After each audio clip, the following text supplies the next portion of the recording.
This video is for educational purpose. Everything you will listen in this video is taken from internet or any book or any documentary, which is available for public.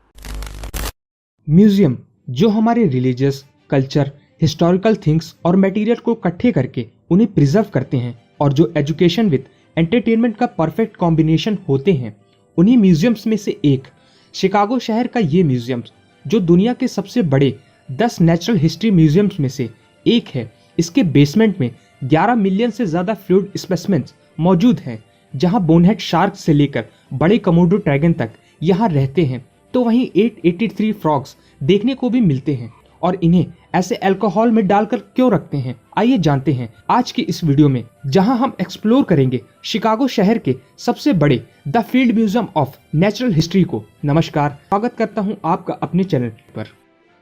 America के एक राज्य Illinois में Chicago शहर के पास FMNH यानी the field museum of natural history मौजूद है, जिसे द फील्ड म्यूजियम भी कहते हैं। 4,80,000 स्क्वायर फीट से भी ज्यादा जगह में बना हुआ ये म्यूजियम दुनिया के सबसे बड़े 10 नेचुरल हिस्ट्री म्यूजियम्स में से एक है। जैसा कि इसके नाम से ही पता चलता है, ये एक नेचुरल हिस्ट्री म्यूजियम है। ये अद्भुत म्यूजियम अपने dramatic architecture, incredible dinosaur skeleton और लाखों करोड़ों स्पेसिमेंस के लिए पॉपुलर है। लेकिन इस म्यूजियम के अंदर मोस्टली स्पेसिमेंस देखने को नहीं मिलते, क्योंकि ज्यादातर स्पेसिमेंस इस म्यूजियम के नीचे बेसमेंट में मौजूद हैं। इस म्यूजियम के बेसमेंट में किसी भी आम आदमी के दिल को दहला देने वाली चीजें देखने को मिलती हैं। इसके बेसमेंट में 11 मिलियन से ज्यादा फ्लूइड स्पेसिमेंस को रखा गया है, जिसे वैज्ञानिकों ने अनुसंधान के लिए इकट्ठा करके रखा हुआ है और जिन्हें इस तरह से स्टोर किया गया है जिससे इनके शेप और DNA समय के साथ साथ खराब ना हो। ये जगह किसी भी साइंटिस्ट और रिसर्चर्स के लिए लाइब्रेरी से कम नहीं है। बेसिकली ये इन्हें प्रिजर्व इसलिए करते हैं जिससे क्लोजेस्ट रिसर्चर्स और साइंटिस्ट को उनकी स्टडी और बायोटिक एक्सप्लोरेशन में हेल्प हो सके और अपनी लैब को एक लाइफ जू बना सकें। जैसा कि हमने आपको बताया कि ये जगह किसी भी लाइब्रेरी से कम नहीं है। यहाँ का हर एक जार एक बुक की तरह है, जिसे रिसर्चर्स और साइंटिस्ट खोलकर पढ़ सकते हैं और इससे सीख सकते हैं। कभी कभी यहाँ के शेल्फ पर बिल्कुल ही नई स्पीसीज देखने को मिलती हैं, जो कि आमतौर पर दुनिया में जल्दी देखने को नहीं मिलती। यहाँ पर एक टैंक रूम भी है, जिसमें कई बड़े बड़े स्पेसिमेंस को अल्कोहल में डालकर रखा जाता है, जैसे ये साउथ अमेरिका की एरेपियामा फिश। और इस कमोडो ड्रैगन को अल्कोहल से भरे टैंक में रखा साफ देखा जा सकता है। लेकिन यहाँ पर ऐसे ही किसी स्पेसिमेन को इस टैंक में नहीं डाला जाता। यहाँ तक पहुँचने से पहले इन स्पेसिमेंस को कई प्रोसेस से होकर गुजरना पड़ता है। लेकिन उससे पहले हम ये जान लेते हैं कि इस फील्ड म्यूजियम में इतने स्पेसिमेंस आते कहां से हैं और इन्हें कितनी मेहनत से प्रिजर्वेशन के लिए प्रिपेयर किया जाता है,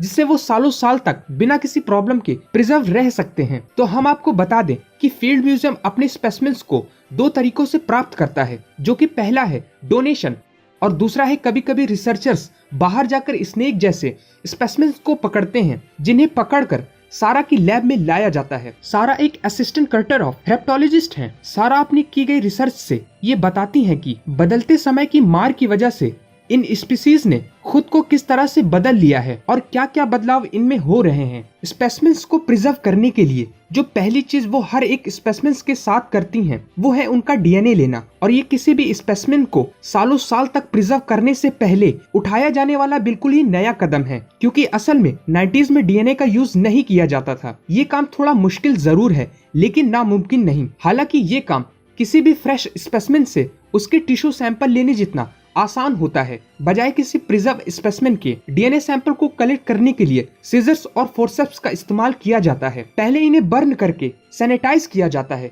जिससे इक्विपमेंट्स में किसी भी तरह का बैक्टीरिया या किसी और स्पेसिमेंस का DNA रिमूव किया जा सके। और ऐसा इसलिए करना जरूरी होता है जिससे एक अच्छा DNA सैंपल प्राप्त हो सके। सारा बड़ी ही सावधानी से इस स्नेक का सैंपल लेती हैं। एक अच्छा DNA सैंपल को कलेक्ट करने के लिए जो सबसे अच्छा टिश्यू माना जाता है वो है स्पीसीज का लीवर, क्योंकि ये बड़ी ही आसानी से डिसॉल्व हो जाता है। सैंपल को कलेक्ट करने के बाद उस पर स्पीसीज की इंफॉर्मेशन मेंशन कर दी जाती है और सैंपल को बड़ी ही सावधानी से एक बार फिर चेक करने के बाद नाइट्रोजन लिक्विड से भरे टैंक में रख दिया जाता है, जहां इस सैंपल को लाखों DNA सैंपल में शामिल कर दिया जाता है। DNA सैंपल को कलेक्ट करने के बाद अब बारी आती है फॉर्मेलिन की। ये लिक्विड टिश्यू को प्रिजर्व करने के लिए और स्पेसिमेन को सालों साल तक फ्रीज करने के लिए यूज किया जाता है। फॉर्मेलिन को इंजेक्ट करने से पहले सारा को इस बात का ध्यान रखना होता है कि उन्हें अभी कौन सी इंफॉर्मेशन चाहिए और आने वाले समय में शोधकर्ताओं को कौन सी इंफॉर्मेशन की नीड हो सकती है, जैसे कि ये स्नेक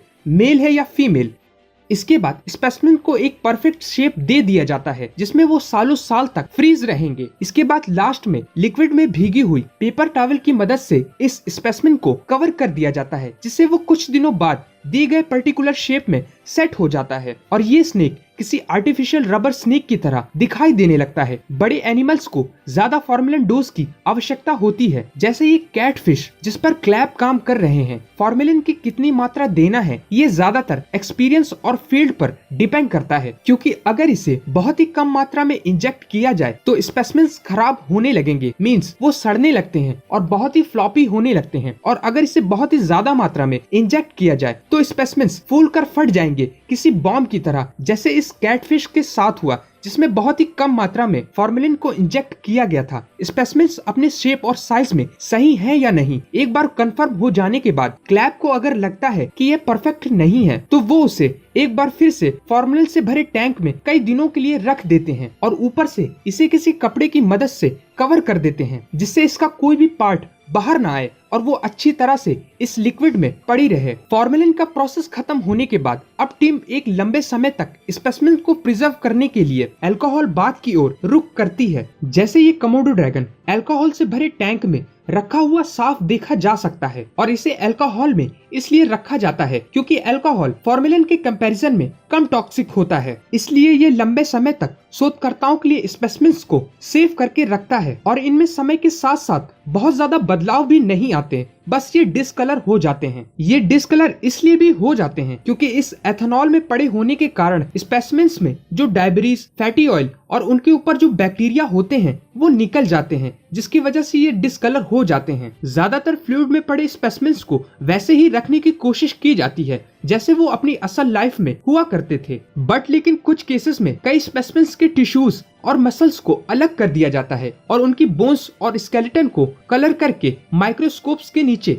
रख दिया जाता है। जितने ज्यादा छोटे स्पेसिमेन्स उतनी ही ज्यादा छोटी उनकी बोन्स, जिन पर नजर बनाए रखना बेहद ही मुश्किल होता है। इसलिए बोन्स को स्केलेटन से अलग करने के बजाय साइंटिस्ट इस मेथड का यूज करते हैं, जिससे कोई भी इंसान उस स्पेसिमेन की पूरी बॉडी के अंदर के पार्ट्स को साफ देख सकता है। इस मेथड में सबसे पहले ब्लू कलर की डाई को जार में डाल दिया जाता है, जिससे स्पेसिमेन्स ब्लू कलर में कोट हो जाते हैं और ये स्पेसिफिक ब्लू कलर की डाई स्पेसिमेन्स की कार्टिलेज पर अटैक करती है, जिससे सारी कार्टिलेज डिसॉल्व हो जाती हैं और रेड कलर की डाई स्पेसिमेन्स में मौजूद कैल्शियम से चिपक जाती हैं। हर वो स्पेसिमेन जो साइज में छोटे होते हैं और जिसे प्रिजर्व किया जाएगा उनके साथ इसी मेथड का इस्तेमाल किया जाता है। इन्हें कुछ दिन तक इसी डाई में रखा जाता है। अगला स्टेप इस फिश को साफ करने का होता है, जिसके लिए ट्रेप्सिन नाम के इस एंजाइम का यूज किया जाता है, जो कि स्पेसिमेन्स में मौजूद प्रोटीन को डाइजेस्ट कर देता है। लेकिन ये कोलेजन को स्पेसिमेन्स में छोड़ देता है, जो कि फिश के सारे सेल्स को आपस में जोड़ के रखता है। फिश के पूरी तरह से ट्रांसपेरेंट और साफ हो जाने के बाद बारी आती है उसकी बोन्स को रेड कलर करने की, जिससे उसके अंदर मौजूद एक एक बोन्स को साफ देखा जा सके। हम आपको बताते कि इस प्रोसेस को करने के लिए कम से कम 15 दिन से लेकर 1 महीने भी लग जाते हैं और इस प्रोसेस के खत्म होने के बाद फिश ऐसी दिखाई देती है जैसा आप अभी देख पा रहे हो। और लास्ट में इसे ग्लिसरीन में स्टोर करके सेल्स पर रख दिया जाता है और इसे ग्लिसरीन में स्टोर इसलिए किया जाता है क्योंकि ग्लिसरीन और कैलोजिन का रिफ्लेक्टिव इंडेक्स सेम होता है। ये ठीक वैसा ही है जैसे कोई लाइट पास होती है। इसके बाद इन स्पेसिमेन्स को कलेक्शन की लिस्ट में शामिल होने के लिए भेज दिया जाता है, जहां शोधकर्ता इस तक पहुंच सकते हैं, स्पेशली जब वो बोन्स और कार्टिलेज को देखना चाहते हो। आप इसे माइक्रोस्कोप के नीचे रखकर इसकी बोन्स की मूवमेंट को ट्रैक कर सकते हैं और ये देख सकते हैं कि एक बोन के मूवमेंट होने से बाकी बोन्स पर क्या इफेक्ट पड़ता है। यहाँ पर इसी तरह से एक नई स्पीसीज की खोज की गई। जैसे ये 2 फिश की स्पीसीज, बाहर से देखने पर ये दोनों ही फिश एक जैसी दिखाई देती हैं, लेकिन जब आप इनके अंदर मौजूद इनकी बोन्स को देखेंगे तो आप पाएंगे कि इन दोनों ही स्पीसीज की बोन्स में डिफरेंस को साफ देखा जा सकता है। इस जगह पर इतनी ज्यादा स्पीसीज हैं कि कई ऐसी नई स्पीसीज जो सेल्स पर सालों साल तक छुपी रहती हैं। जैसे ये स्पाइडर टेल्ड हॉर्न्ड वाइपर, जिसे 1960 में कलेक्ट किया गया था। उस समय शोधकर्ताओं का ये मानना था कि ये एक नई वाइपर स्नेक की प्रजाति हो सकती है, लेकिन असल में बाद में लोग इसे किसी तरह का पैरासाइट या ट्यूमर मानने लगे। इसी के चलते 2000 दशक की शुरुआत में कुछ हेरेप्टोलॉजिस्ट की टीम ने जब इस पर स्टडी किया तो उन्होंने कहा कि क्या आप जानते हैं कि ये एक बिल्कुल ही नई तरह की स्पीसीज है, लेकिन इस तरह की स्पीसीज तभी हेल्पफुल है जब आप इसके ही जैसी एक और ढूंढ सकें। इसी के साथ यहाँ पर कई तरह के फिशेस के वेरिएंट्स भी मौजूद हैं, जिस पर उनके जार के बाहर उनका सारा डाटा मौजूद है, जिससे शोधकर्ताओं को ये भी पता चलता है कि इस स्पेसिमेन को आखिरी बार कब और कहां देखा गया था। इसके अलावा यहाँ पर कई तरह के फ्रॉग्स के वेरिएंट्स भी मौजूद हैं और हर एक फ्रॉग्स पर ठीक वैसे ही आईडी टैग लगा होता है। शोधकर्ताओं को किसी भी स्पेसिफिक फ्रॉग को ढूंढना हो तो वो उस पर लगे टैग की मदद से उसे आसानी से ढूंढ सकते हैं। इन फ्रॉग्स को एक समय अलग अलग जार में करके रखा जाता था और ये सभी फ्रॉग्स यहाँ पर अलग अलग जगह से और अलग अलग लोगों के द्वारा यहाँ पर लाए गए हैं, लेकिन अब यहाँ पर जगह की कमी के कारण इन्हें एक साथ रख दिया गया है और जगह की कमी की समस्या से छुटकारा पाना आसान नहीं है, क्योंकि अब इन्हें ऐसे ही कहीं भी नहीं रख सकते। और ऐसा इसलिए क्योंकि इनमें जितने भी ओल्ड स्पेसिमेंस हैं वो बहुत ही वैल्यूएबल हैं। यहाँ पर सबसे पुराना स्पेसिमेन एम्फीबियन कलेक्शन का रेप्टाइल है, जिसे 1838 में कलेक्ट किया गया था। आई होप आपको आज की इस वीडियो में कुछ नया एक्सप्लोर करने को मिला होगा और हमेशा की तरह आप उतना ही प्यार देंगे। हमें अपनी राय कमेंट्स में जरूर बताएं। अब वक्त आ गया है आपसे अलविदा लेने का। मैं आपसे मिलता हूँ जल्दी नेक्स्ट वीडियो में। जय हिंद।